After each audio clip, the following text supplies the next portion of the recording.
Hi, everybody, and welcome to another fantastic episode of 30 Days of Hope.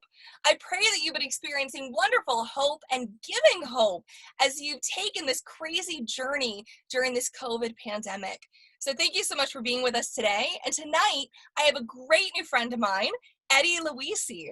Thanks so much for being with us. You're welcome. Thank you for spending some time chatting with me. It's great. And you've been part of the group for a while. Yeah, I've been hanging out. 30 Days of Hope, right? Yeah, 30 Days of Hope. Yeah, love it. So now you're on the front lines with coronavirus. And so your videos are awesome and incredible and inspiring. Tell us a little bit about what is it like to be in New York City at this moment? So I'm not really on the front lines like the medical people, right? Yeah. My life is kind of cushy and stuff. I work for Good Morning America. I'm the stage manager. I've been there 33 years. We're in the heart of Times Square. I live in Rockland County, New York, which is an hour north. So I hop in my car. I stop by my little chapel. I say a little prayer because the chapel's closed, but I say a little prayer outside and I drive down. And there's 2 or 3 cars on the road. I get into the city, Times Square, and there's no cars. There's 1 or 2 people kind of walking around.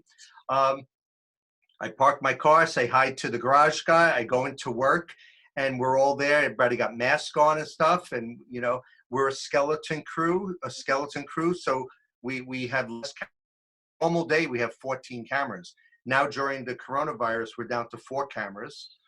We usually have 4 stage managers. We're down to 2. So every other week we rotate the crews so everybody could try to get some work. Talent, as you see, Michael Strahan and Amy, the only 2 people that are on camera. Crew, staff, everything is less. Yes, we're in the heart of this and we're in Times Square, but like I said, I'm in a safe zone, but we are reporting, and I'm part of the national network crew that reports on all this. And it's not fake news. No. You heard it here, folks. It is You heard real. it. No, it's true. It's very frustrating. I mean, I'm sure you've been seeing the posts as well, where every single person, or at least a lot of people that are on my Facebook, are calling this idea a hoax.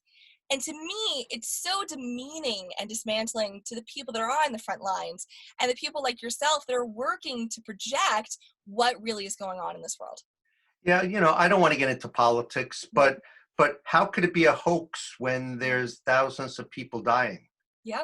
That's no hoax. No. And people in the hospitals, that's no hoax. And when you see actual medical staff, nurses, doctors, assistants working 14-hour days, 3 weeks in a row. I work a 6-hour day, and I'm a week on, a week off right now to give us a little, separation and stuff. And that's not a hoax. Maybe what people are talking about, politics and media, I don't need to get into that. But the reality of people sick and dying and people working hard, that's no hoax. No, it really, every single person is a hero right now on the front lines. So regardless if they're caring for their neighbor, doing television like you are, or, our wonderful men and women that are in the hospitals right now, making people survive, really helping them fight for their lives. And if you see me, and on Facebook, I have 2, well, actually I have 3 pages, Yeah. but the Eddie Luisi page, which is my Good Morning America page. And what I've been doing the past week, early in the morning when I get out of the garage, I have my mask on and I'll say a little something in the morning. And then after the show, I'll stand in the middle of Times Square and I'll try to say something inspirational, something fun, something.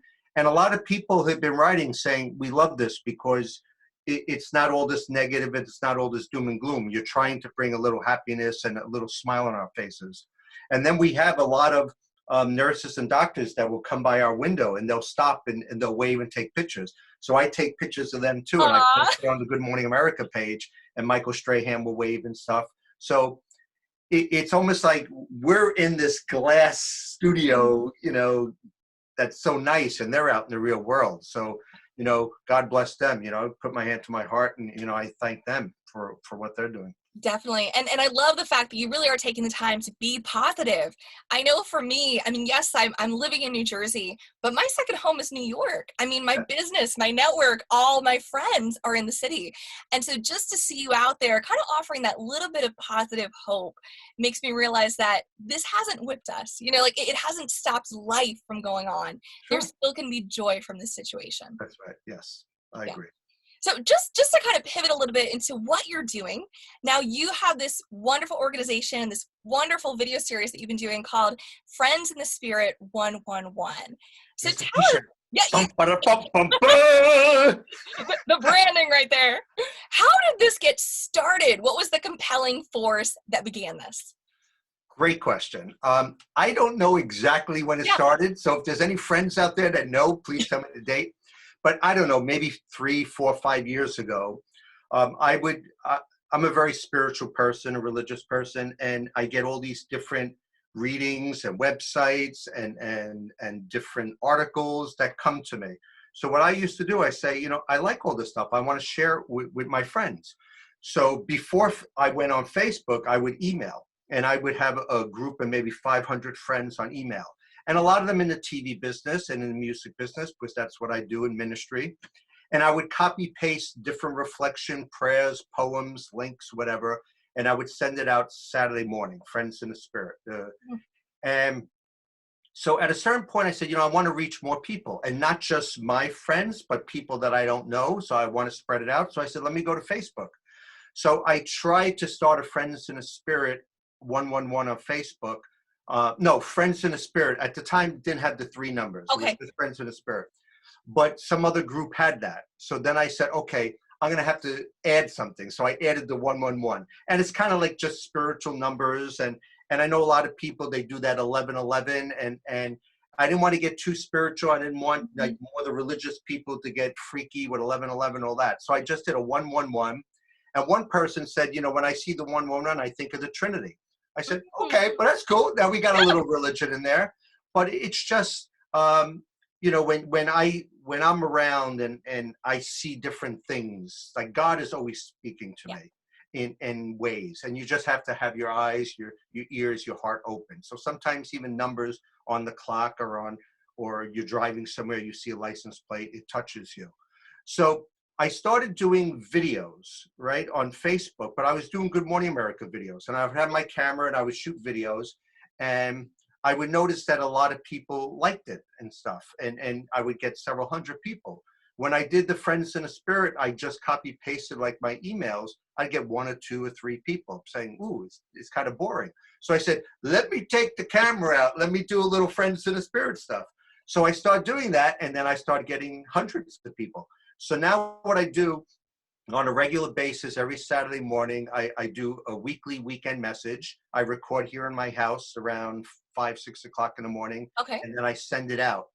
But not only do I put it on my page, but I have several private message groups that I send out to them. And then also there's just a lot of other groups on Facebook that I copy paste and send to them. So if a lot of them accept it and welcome it, I could get a reach anywhere from 2 to 5,000. So it really depends on how it spreads. But even if it touches one person's heart and it helps, then I'm happy with what I'm doing. I think it's so poignant what you're doing, because I love the fact that you talked about, seeing God in license plates and everywhere around you. And I think so many people right now are desperate for church that they're having a hard time kind of trying to figure out, well, where does my faith fit in this? When everything's chaotic, when everything's unstable, how do I actually find God in the midst of this?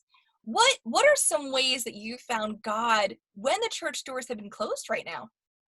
So I'm very fortunate to live up in Rockland County. Hmm. Exit 14 off the Palisades, there's a place called the Marian Shrine. And it's open. And it's just acres and acres. It has a big church. It has a retreat center. It has cafeteria. It has different things. But the grounds are open. So every morning I wake up early and I do a little work in my office and I have a cup of coffee and I take a walk.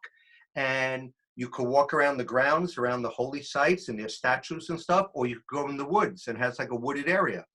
And so I find God in nature. Mm. I find God just walking around with the sun on my, coming down on me.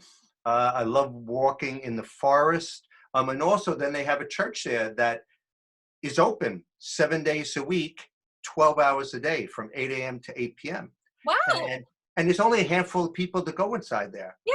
And in the Catholic faith, they believe that Jesus is present in the Eucharist. So Mm. they actually have Jesus there. It's called a monstrance. So Oh, if you go in there and you believe, then Jesus is there. And even if you don't and you're not a Catholic, you can still go in there. And like I said, there's a handful of people, maybe 2 or 3, 6 at the most, and everybody sits far away. So it's a yeah. nice place to find God also. Yeah.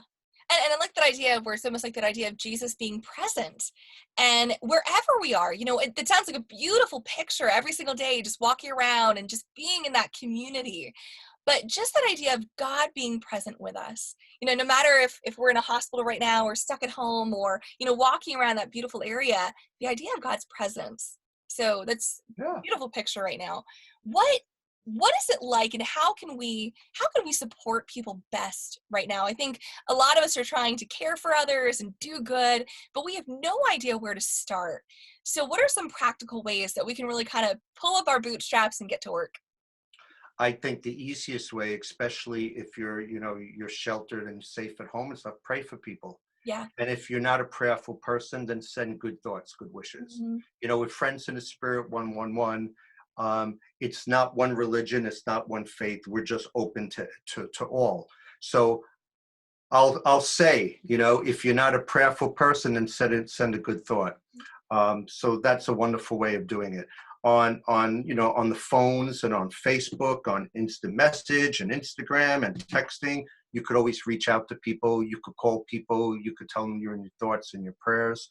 If you see nice reflections that you want to share, because our organization has the 111, I send out a reminder. I have on my phone at 109 a beep that the alarm goes off and I know I have 2 minutes to pray, and I send out a prayer reminder to hundreds of people. It's going to be 111. Send out a good Mhm. thought, a prayer, a well wish.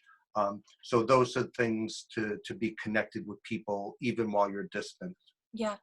And it's such a powerful reminder to understand, I know a lot of times in the faith community, we get this idea that we're supposed to be ministering to others. But right now really is a beautiful opportunity to actually have that equality, to figure out how can we converse with someone from a different faith? How can we, connect someone who might be a spiritualist, someone who might, decide to send good thoughts? How do we build that system of unity and still support each other within this time? So I love that. I'm going to have all the links into that, to your group pages, to your organizations. So this way people, regardless if they're people of faith or non-faith, can truly connect and find inspiration and hope through Friends in the Spirit 111. Great, thanks. Now, I know you talk a lot about, different spirituality and different perspectives. How are you personally finding hope during this time? Um, Through God, through Yeah. prayer. Um, but I wake up and I have certain rituals, okay? And there are a lot of people that, some people, right? They Yeah. just have God or faith an hour a week when they go to the church or temple, wherever they go. Um, but God is with me all the time. I'm talking to God all the time. And they say just conversation could be prayer also. But I wake up early in the morning. I brought some little books with me and stuff like that. But I wake up early in the morning, and in my house, I read. During Lent, I was reading Feasting and Fasting from Unity, but Lent is over. So now this is something called the Calendar of the Soul. This Nice. is anthroposophy. My son was studying for his doctorate in that. Okay. Um, and it's the study of the mind, it's the study of God with nature. So I read this.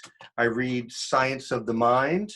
It's a magazine, and this is Centers for Spiritual Living. I read 3 minutes a day from the Christophers. I Mhm. read Wake Up to Hope from Joel and Victoria Osteen. So there's different religions, different spiritualities that I read.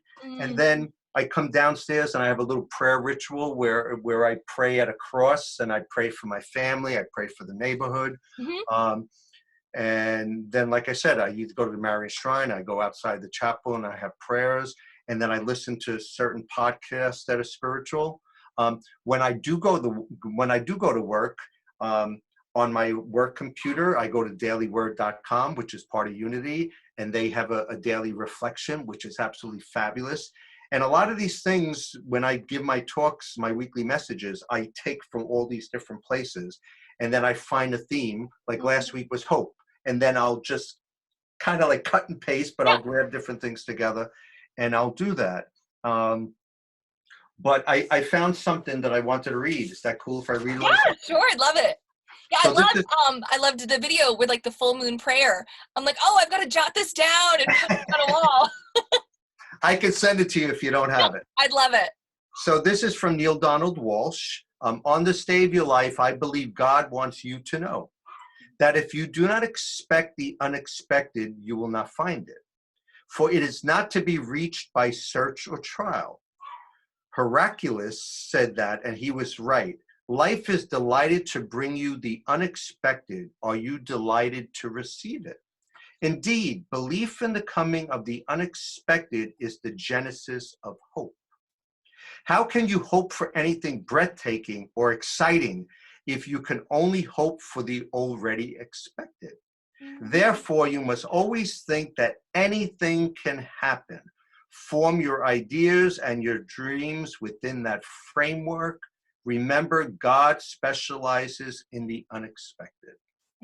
Amen. Right? Because a lot of times Yes. you're hoping for certain things. You're praying for certain things, right? There's a story or a little reflection, and I might have said it in one of my talks, but it's like we have a bucket of water and we want God to bless us and fill the bucket. But God wants to fill us with like an ocean. It's like, we got to we got to get a bigger bucket because God has so many blessings for us.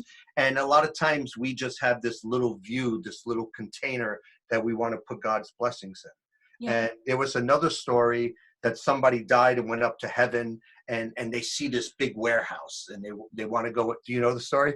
No. Okay. So they asked, one of the angels, can I look inside there? Say, no, you can't go inside there. Oh, please, I want to check it out. And they go in there and they see all these white boxes with red ribbons. And it's this huge, huge factory. And then they basically opens it up and it's basically all the blessings that you didn't ask God for. And one of my prayers is from the prayer of Jabez. Yeah. Oh, that you would bless me indeed and And increase expand my territory. Right. Yeah. Right. Yeah. That your hand will be with me, keep me far away from evil, that I might not cause pain. And it's like, bless me indeed. And in that book, the word indeed is like 5 exclamation points. Like, bless me. So every morning, I say that prayer, bless me. And then there are times, and bless us, when I pray for friends in the spirit. I also have a prayer. It's a prayer of affirmation. It's kind of beat up and stuff, but I got this at a Center for Spiritual Living, and it's all about manifesting and expecting. And then when you give back also. So there's a lot of different things. I pray. I have another prayer. I mean, and some of these things I type up myself. Great day, and as soon as I wake up, my body is rested, my mind is clear. I start my day with positive thoughts. I am energized and inspired. I am healthy, well, and vibrant. My day unfolds with ease and grace. I am open to receive God's favor and abundance. Creative possibilities surround me. People support me throughout the day. I take action with faith and clarity. I bring joy to others. I am a positive influence on the world and the universe. I bring the light of Jesus wherever I go. All is well. I am grateful and blessed. Oh, I love it. And I love starting it with the idea of I am, because it reminds you so much of this is my identity. I am blessed. I am this. I am that. As you were talking about the idea of unexpectation, Right. I was thinking about one of my favorite verses. And it says, look at the nations and be utterly amazed, for I am going to do something in your days that you would not believe, even if you were told. And just that beauty of the unexpectancy of Christ, how he's always assured, how God is always definite, but it's that idea of living in awe, living in wonder. of what will God actually bless me with today. And the interesting thing, if we talk the word Jesus, right? Yep. Jesus was a person that lived on this earth around 2,000 years ago for 33 years. But Christ, Jesus Christ, Mhm. right? That's not his last name. That Christ consciousness, I believe, has been around since the first day of the world, right? So the world has been around for billions and billions of years. So the Christ conscious, God created that conscious that always was and will always be. And Jesus was on this earth that got it, that was 100% with that Christ conscious. So Mhm. um and I even think, and I'm not a good Bible person with quotes and stuff, but the things that Jesus did on this earth, he said, you will do more and greater things. Yeah. And basically, because he knew he was finite, he was 33 years, Yeah. but if you have his message and you have that Christ conscious in you, Mm. and you have that love and that honesty and that respect and the giving to others and loving your neighbor as yourself, then you could keep that going and you could do great things and you could do miracles also on this earth. Yeah. Exactly. And it gives me such hope, because the idea of all of us are created in the image of God. Right. And I know a lot of the times, I look at the news right now, and not your news. Your news is good. But I look at some sources that are trying to find a blame for what's Right. going on, Right. and the discrimination factor and the hate and the full on just devastation and just the damage that they're doing to certain people groups. But that idea where it's almost like when you realize that all of us are made in God's image, when all of us, as you were saying, have that consciousness of Christ, if you can understand that about yourself, then how are you treating others? It should Right. be in the same respect, the same honor, the same worth that you're receiving to push out. Sure. And there's a quote by some great philosopher: Yeah. I am not a human being having a spiritual experience, I'm a Mm. spiritual being having a human experience. And so in our humanity, sure, there's suffering, and in our humanity, we do wrong, so we make mistakes, and but in our spirituality, everything's perfect. And even what we're going through right now at 2020 with the coronavirus, and even though there's suffering and death and loss of jobs and loss of and physical separation and depression, there's good, and Yeah. and and and you have to focus on good. Mm. And my whole life, not even forget what's going on right now, I always try to be a positive person. I always Yeah. try to see the good in things. And I even, on my desktop, I made a little sheet, and it's up to like almost, I don't know, 20, 30 different things, but Yeah. it's like blessings during COVID-19 2020. And every day when something cool happens and something interesting happens, I write it down, Yeah. because when this is all over, or 5 years from now, or 10 years from now, I want to remember the good that has happened, and having more fun times and special times with my family, and taking the walks in the woods and Yeah. praying, and a lot of great things has been happening. And I don't know, you see my arm, blessed, right? Mm. I did that a long time ago. It's like I'm blessed, and by being blessed, I bless others also, Mhm. right? So being blessed and being a blessing, and Mhm. trying to help others out with the blessings that you have.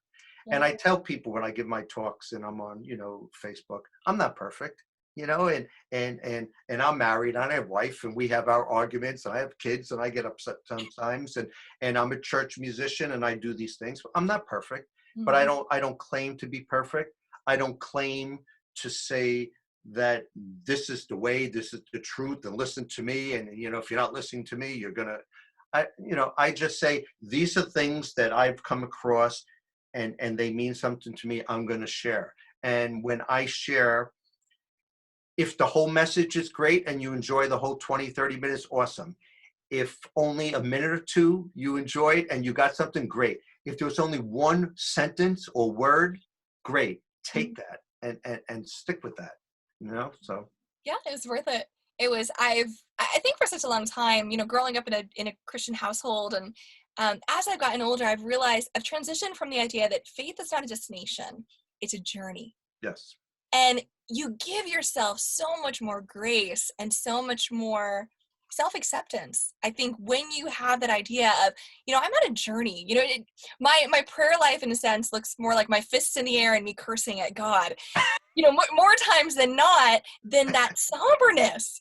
And Right. there's this freedom of understanding that I can be fully who I am in front of the God of the universe, my personal perspective of God, and still be loved, still be cherished, still be called his beloved. And so once I have that, it's like, well, if God can accept me in all of me, then am I echoing the same respect? Am I echoing the same acceptance of those that he's put in front of my path? Yeah. I love what you just said, and I agree with that. And I believe that Yeah. God is not a judging God. I Mm-hmm. don't believe that there's this person up in heaven on a throne and judging you, and you're on this earth 70, 80 years, and you're going down to hell for eternity. I don't believe that. I believe in our humanness. We judge. We Mm-hmm. judge people. And that's the one thing with this whole coronavirus. It's not judging people. It's not judging race, Mm-hmm. age, religions, where you live. It's all over the world. So when you could just be loving, that's what I believe God is. God is love. God is the presence. God is Mm-hmm. in everything that you see. So even if you're seeing something, this world is like I forget the word, but it's like a byword, like two, like you're up and down, black and white, dark and in everything, even if you see something that might be negative or opposite, there's always that other thing. So you got to look more in the goodness, more in the light, more than in the suffering. You find the joy and find the caring and loving, and then what people are doing in the midst of the suffering too. Exactly. I think the lens that we choose to use is what we'll see. I Just like when that. we choose to look at a lens of, looking for goodness, looking for hope, looking for joy, looking for community through this, we'll find it. Yeah, Because we're choosing to actually see the world through that lens. sure. Yeah. Yeah. Yeah. Well, Eddie, this has been wonderful. I feel like we're just sitting across the table having a cup of coffee. So, Well, I got to get up early, so I'm drinking water right now. If I had yeah, coffee, I I'd got my probably. Gatorade in hand. I saw that, sponsored by Gatorade. I tried to cover it up as much as possible. Well, thank you so much. And for everybody watching, please share this. Please comment. Again, this is a wonderful conversation that you can share with friends of faith or non-faith, because it truly is a community about you feeling included within this time of what you're going through. So thank you so much for watching 30 Days of Hope. And I am Dr. Colleen Batchelder, your host for the evening. And I'm going to have all the links that you can connect with Eddie Luisi. Have a great night. Thank you.